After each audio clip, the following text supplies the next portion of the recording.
Assalamualaikum warahmatullahi wabarakatuh. Perkenalkan, nama saya Ita Angela Grise dengan NIM 22306017, Prodi S1 Ilmu Keperawatan. Di sini saya akan membahas tentang anatomi fisiologi sistem perkemihan. Apa sih yang dimaksud dengan sistem perkemihan? Sistem perkemihan merupakan organ vital yang berperan dalam ekskresi dan eliminasi sisa hasil metabolisme tubuh, dan dalam keseimbangan dan mereabsorpsi air dan substansi terlarut dalam darah, serta mengeliminasi setiap substansi yang tidak dibutuhkan tubuh. Ya, baik, di sini ada 4 fungsi sistem perkemihan, yaitu yang pertama, meregulasi volume darah dan tekanan darah dengan mengeluarkan sejumlah cairan ke dalam urin dan melepaskan eritropoin serta melepaskan renin. Sedangkan yang kedua, yaitu menstabilisasikan pH darah dengan mengontrol jumlahnya keluarnya ion hidrogen dan ion bikarbonat ke dalam urin. Sedangkan yang ketiga, menghemat pengeluaran nutrisi saat pembuangan nitrogen atau urea dan asam urat. Yang keempat, membantu hemper untuk mendeteksikan racun selama kelaparan. Deaminasi asam amino yang dapat merusak jaringan.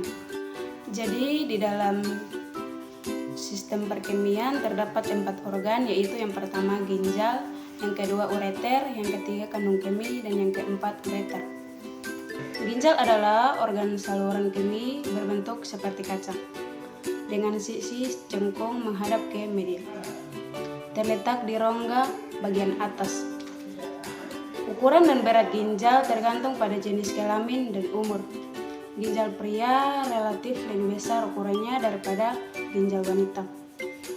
Ukuran ginjal orang dewasa sekitar panjang 11,5 cm dan lebar 6 cm, tebal 3,5 cm, dengan berat antara 120-170 gram atau sekitar 0,4% dari berat badan.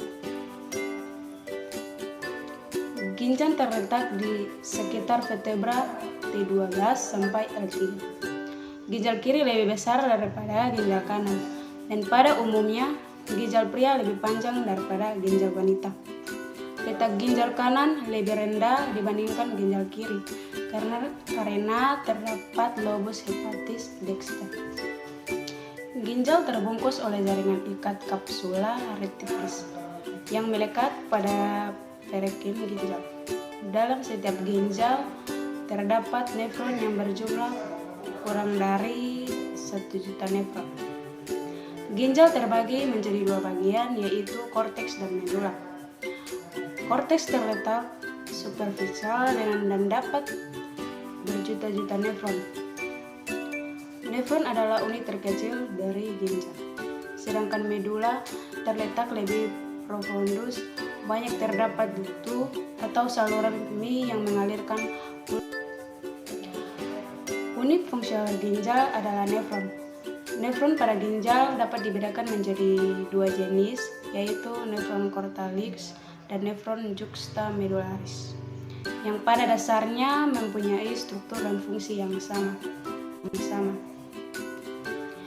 Nefron cortalix yang terletak pada bagian luar korteks dengan lengkung Henle yang pendek dan tetap berada pada korteks atau penetras yang hanya sampai ke zona luar medula.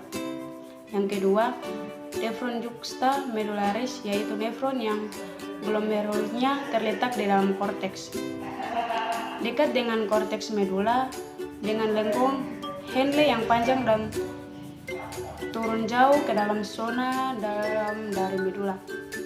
Sebelum berbalik dan kembali ke korteks, saraf ginjal terdiri dari kurang 15 ganglion.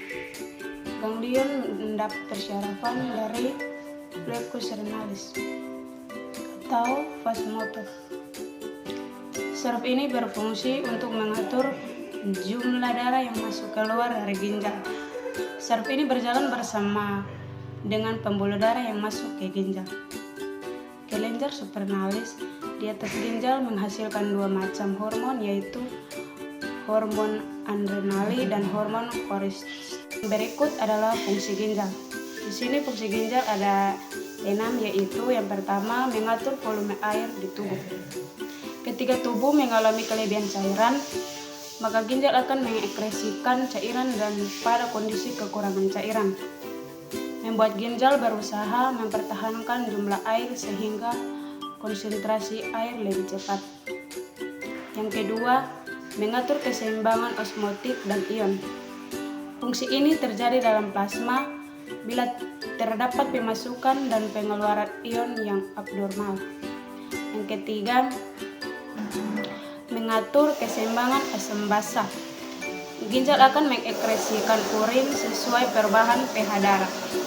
pH urin bervariasi antara 4,8 sampai 7,5. Yang keempat, mengekskresikan sisa metabolisme. Sisa metabolisme ginjal terdiri dari urin, asam urat, dan kreatin. Bahan-bahan yang diekskresikan ginjal antara lain zat toksis, obat-obatan, hasil metabolisme, dan bahan kimia asing. Yang kelima, produksi hormon eritropoietin. Ginjal membantu proses pembentukan sel darah merah. Yang keenam, produksi hormon yang mengontrol tekanan darah. Ginjal mengekskresikan hormon renin dengan mengatur tekanan darah. Yang kedua adalah ureter. Ureter adalah organ yang berbentuk tabung kecil yang berfungsi mengalirkan urin dari piliu di ginjal ke kandung kemih. Setiap ureter pada orang dewasa memiliki panjang kurang dari 20-30 cm dengan diameter 1,7 cm. Ureter terletak di sekitar organ-organ di parut dan di pinggul. Hal ini membuat organ ini mudah terkena dampak gangguan organ lainnya seperti radang, infeksi, dan sumbatan.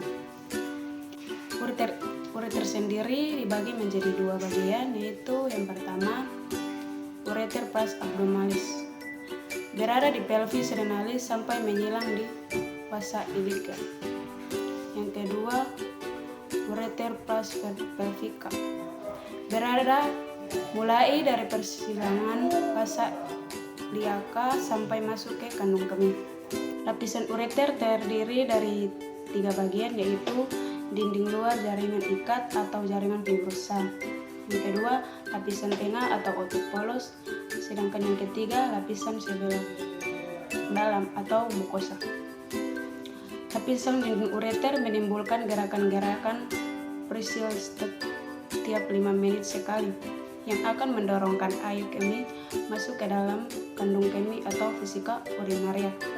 Ureter mendapatkan aliran darah dari arteri renalis, arteri spermatik dan internal, arteri hipogratis, dan arteri vesika inferior.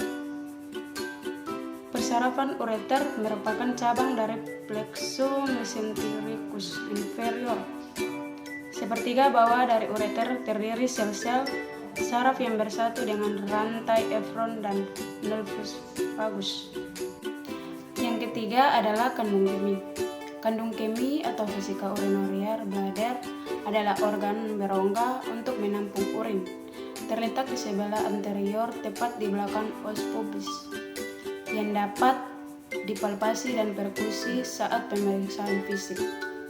Kandung kemih terdiri dari 3 lapisan otot polos yang berfungsi mengosongkan kandung kemih saat urinarior atau proses buang air kecil.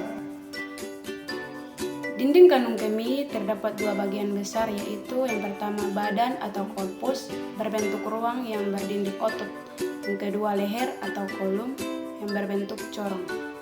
Dalam kondisi penuh, bentuknya seperti telur atau ovoid, dan apabila kosong seperti limas. Apex atau puncak vesika urinaria terletak di belakang pubis. Persarafan utama kandung kemih ialah nervus pelvicus yang berhubungan dengan medula spinalis melalui pelvis sacralis, terutama berhubungan dengan medula spinalis. Selain nervus pelvicus, terdapat 2 tipe persarafan lain yang penting untuk berfungsi kandung kemih, yaitu nervus pudendal dan nervus hypogastricus. Yang keempat adalah ureter. Ureter merupakan tabung yang menyalurkan urin keluar dari kandung kemih. Ada dua sphincter ureter, yaitu yang pertama sphincter eksternal, ada dibatasi ureter anterior dan posterior, yang terdiri dari otot polus yang diatur saraf simpematik. Yang kedua, sphincter internal, terdiri dari otot yang bergaris yang diatur sistem saraf somatik. Ada perbedaan panjang saluran urterapea dan wanita. Panjang urterapea dewasa antara 23 sampai 25 cm dan juga berfungsi sebagai saluran reproduksi. Sedangkan panjang uretra wanita antara 3 sampai 5 cm. Uretra pada wanita terletak di belakang simfis, pubis miring sedikit ke arah atas. Saluran dangkal dan orificium uretra internal sampai ke orificium uretra eksternal.